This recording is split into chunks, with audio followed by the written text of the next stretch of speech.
금융당국이 오는 7월부터 시행할 3단계 스트레스 DSR이 부동산 시장에 미치는 영향은 제한적일 것으로 관측됩니다. 다만 실수요자의 내 집 마련 기회를 차단할 수 있어서 부동산 시장의 양극화가 커질 수 있다는 우려도 나옵니다. 최두희 기자입니다. 금융당국이 가계대출 급증을 막기 위해 발표한 3단계 스트레스 DSR 시행 방안.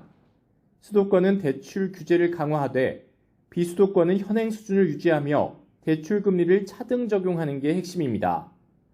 다만 이 정도의 금리 차등 적용으로는 부동산 시장에 미치는 영향이 제한적일 것으로 관측됩니다. 이번에 제시된 3단계 스트레스 DSR은 분명히 종전보다는 강화된 것이 맞지만 그 정도가 시장의 향방을 바꿀 정도로 유의미한 것인가라고 하면 그 정도 폭에는 미치지 못해요. 수도권과 달리 3단계 DSR 적용이 6개월 동안 유예된 지방의 경우 지방 부동산 시장의 추가 위축을 막는 수준에 그칠 전망입니다.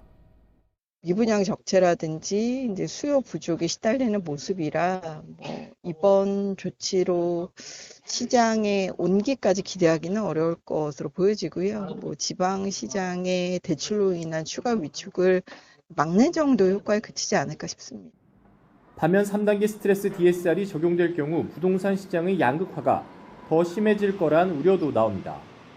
대출 규제 영향이 적은 서울 강남권 등 인기 지역 매수세는 꺾이지 않겠지만 서울 외곽 지역을 중심으로 실수요자의 내 집 마련 기회를 차단할 수 있기 때문입니다.